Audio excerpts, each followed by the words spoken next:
দর্শক, তিস্তার দুদিনব্যাপী অবস্থান কর্মসূচি সম্পর্কে আরও বিস্তারিত খবরাখবর জানবো। আমার সহকর্মীদের সাথে যুক্ত হচ্ছি। শুরুতে যেতে চাই লালমনিরহাটে। আমার সহকর্মী আনিসুর রহমান সেখানে রয়েছেন। আনিস, কর্মসূচির আনুষ্ঠানিক উদ্বোধন কখন নাগাদ হতে পারে এবং বিএনপি মহাসচিব কখন এই আয়োজনে যোগ দিতে পারেন?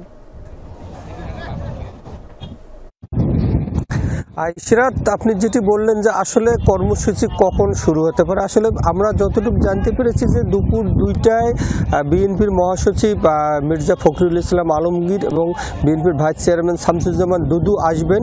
2টায় জাতীয় পতাকা সঙ্গীত এবং জাতীয় পতাকা উত্তোলনের মাধ্যমে আনুষ্ঠানিকতা শুরু হবে। তবে আমরা সকাল থেকে দেখতে পেরেছি যে লোকজন আসতে শুরু করছে, লোকজন আসছে, অনেকে তাদের যারা যে ধরনের লোক তারা সেভাবে বিভিন্ন প্যান্ডেল তাঁবুতে অবস্থান নিচ্ছেন। আর হয়তো 11টার মধ্যে কিছু কিছু অনানুষ্ঠানিকভাবে কিছু কিছু প্রোগ্রাম শুরু হবে, আলোচনা সভা, বিভিন্ন সভা সমাবেশ, গবেষকদের বক্তব্য 11টায় শুরু হবে। আর মানুষজন কিন্তু আসতে শুরু করছে। আমরা দেখছি যে এই যে লালমনিরহাটের যে তিস্তা রেল সেতুর এই পয়েন্টটি, এটি কিন্তু যে 11টি পয়েন্টে যে আজকের সমাবেশ, সমাবেশ সেমিনার হচ্ছে, তার মধ্যে এইটাই হলো মূল পয়েন্ট। এখানে কিন্তু বিএনপির নেতৃবৃন্দ আসবেন, তারা আজকে উদ্বোধন করবেন এবং আগামীকাল এখানে ভার্চুয়ালি তারেক রহমান আর প্রধান অতিথি থেকে এই অনুষ্ঠানের সমাপনী বক্তব্য রাখবেন। তবে এইটি নিয়ে মানুষের মধ্যে ব্যাপক সৃষ্টি হয়েছে, আলোড়ন সৃষ্টি হয়েছে যে বিশাল একটি প্রোগ্রাম, এতদিন তারা বঞ্চিত ছিলেন, তিস্তার ভাঙন ব্যবস্থা নেবেন। এটির ধন্যবাদ আপনাকে, সেখানকার খবর আপনি জানাচ্ছিলেন। আমরা এবার রংপুরে যেতে চাই। রংপুরের মহিবুর পয়েন্টে আছেন আমার সহকর্মী সরকার মাঝহারুল মান্নান, যিনি আমার সাথে যুক্ত আছেন। মাঝহার, আয়োজনের সার্বিক প্রস্তুতি আপনি কেমন দেখছেন এবং কত মানুষ সেখানে জড়ো হয়েছেন?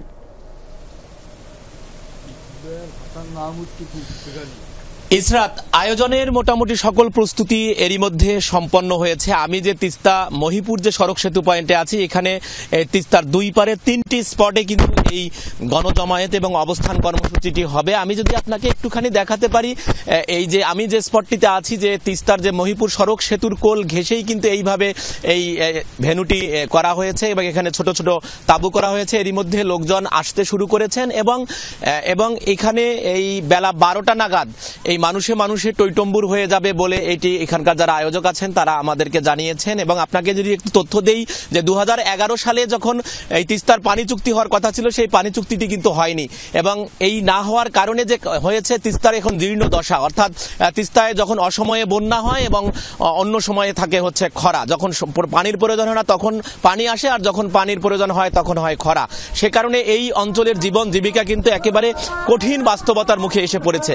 এই অবস্থায় এই তিস্তা অববাহিকার তিস্তার পানির যে ন্যায্য হিস্সা প্রয়োজন, সেই হিস্সা এবং যে তিস্তা যে মহাপরিকল্পনা যেটি আছে সেটি বাস্তবায়ন করবার দাবি হিসেবে আজকের এই আয়োজন।